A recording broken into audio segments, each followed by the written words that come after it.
Hi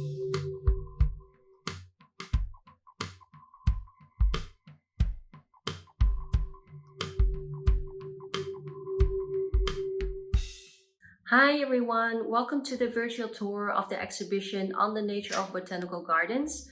I am Sadiah and I'm the curator of the show and will take you through the exhibition. I hope you enjoy. On the Nature of Botanical Gardens looks at the role of botanical gardens as tools of empire with a focus on Indonesia. It features 9 contemporary Indonesian artists who look critically at botanical gardens, colonial power, knowledge building, and the economics of nature. It also explores the legacies of coloniality and current consequences of approaching nature in plants. The exhibition seeks to decolonize the concept of botanical gardens and their role in building a Dutch colonial empire in Indonesia. Let's have a look at the painting by Zico Albaiquni. We see a large colorful painting which measures 6 by 2 meters, and the artist made this painting specifically for this exhibition. Against the colorful background, we see a number of scenes. They explore the various historical layers of the botanical gardens in Bogor. The artist shifts the gaze of the viewer to a Sundanese and Indonesian perspective. In the center of the painting, we see a gazebo that was built during Dutch colonial times.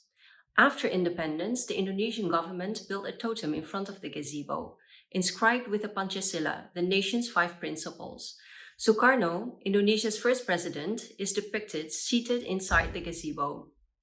To the left of the painting, we see a group of stone statues. The main statue was documented by the Dutch as a statue of the Hindu guardian deity Nandi, but in Sundanese spiritual beliefs, the statue is seen as a representation of Mundinglaya, a prince in Sundanese folklore. All the way to the right, we see a depiction of the Dutch cemetery complex inside the Kebun Raya Bogor. It was painted for the first time by Indonesia's foremost painter Raden Saleh in 1871.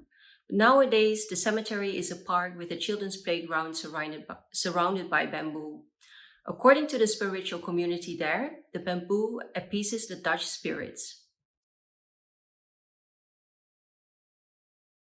This work is called Memory of Nature by Arahmaiani. Every time you come to visit the exhibition, you'll see a different work. It changes every time we see it because it's a living artwork and the only living artwork in the exhibition. The work consists of a wooden frame shaped in the form of a mandala, which is filled with soil and mung bean seeds. The word mandala stems from Hindu Sanskrit and means essence or containing, but it can also be translated as completion. In fact, the work was first created when Arahmaiani started to work and study with monks at the Tibetan plateau. In Indonesia, the most famous mandala is the Borobudur Temple in Yogyakarta. It's the largest Buddhist temple in the country and even in the world. Mandalas represent the universe, so Memory of Nature invites the viewer to evoke memories of the universe. It invites the spectator to reflect and reinterpret our relation and place in the universe, including our relationship to the natural environment. The seeds grow very fast, so the team has been able to harvest the mung beans already several times. This installation is by Ade Darmawan and is called Tuban.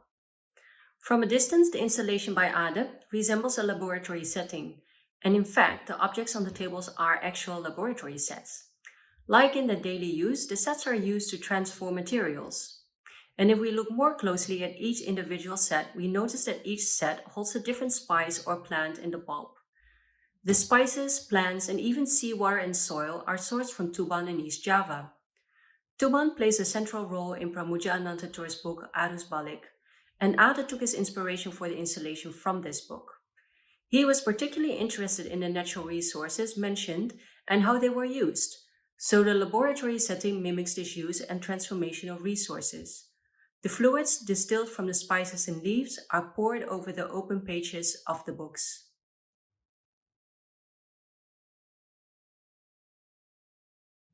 This 2-channel video work Quartus is made by the filmmaker Edwin. It was his graduation work from the Dutch Film Academy in 2014.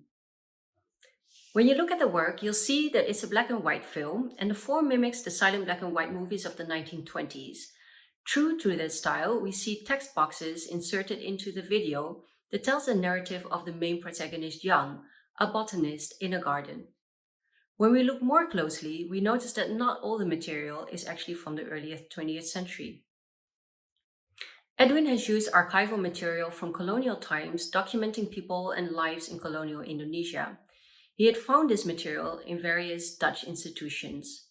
In order to tell a story about coloniality in Indonesia, Edwin shot new work inside the Hortus in Amsterdam.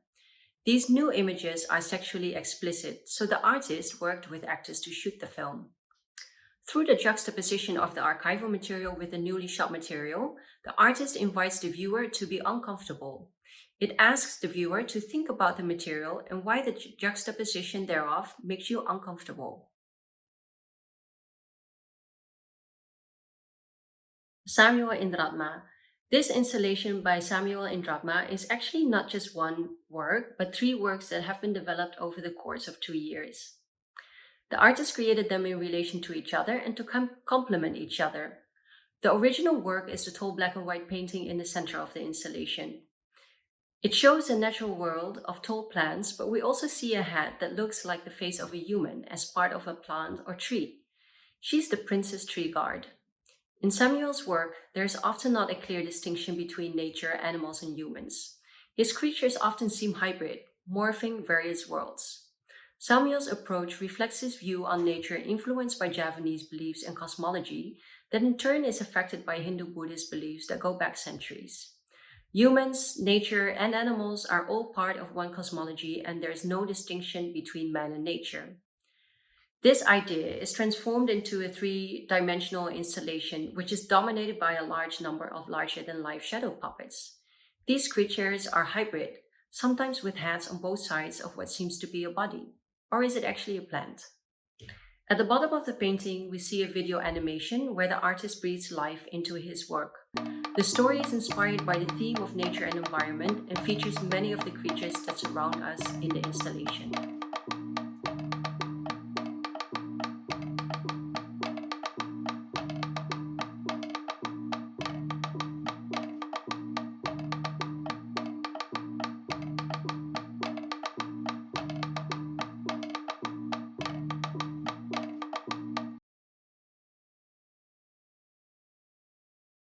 Lifepatch, Spectacular Healing.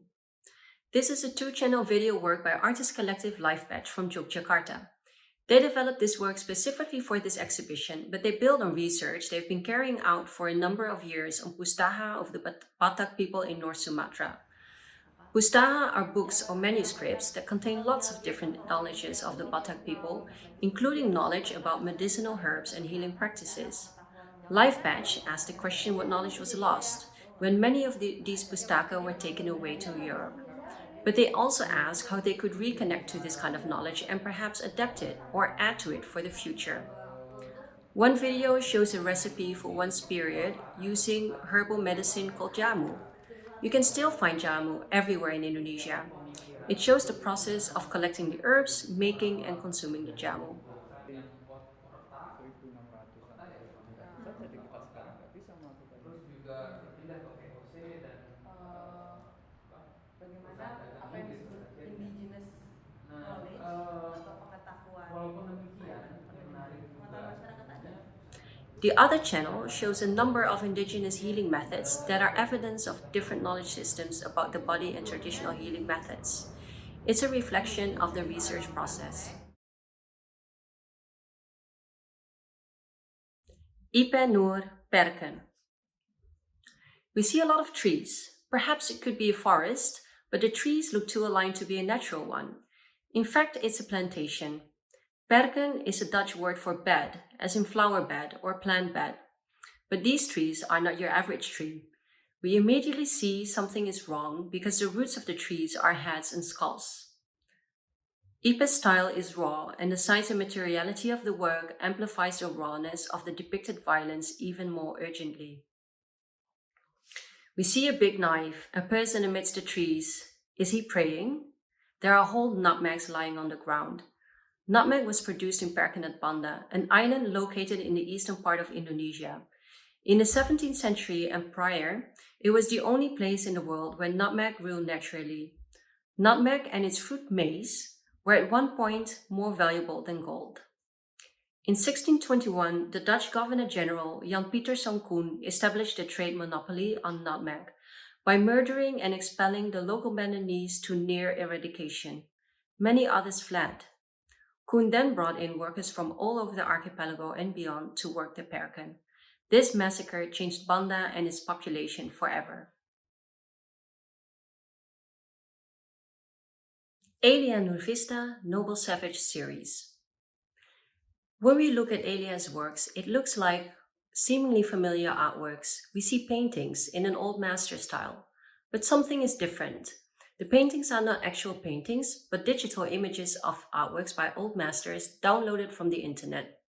The images depict so-called exotic fruits, but there are also images that depict exotic nature and people. In Noble Savage Series 4 and 5, we see a still life of exotic fruit.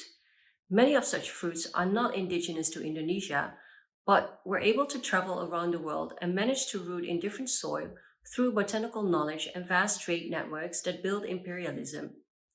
If we look closely, we see that the fruits have been digitally labeled. The artist has added brand labels and quality control labels as a layer of critique to the image. Under the bananas, we can read, "Psst, I'm full of colonial sins." Each of these stickers has a message that invites the spectator to question what they are looking at.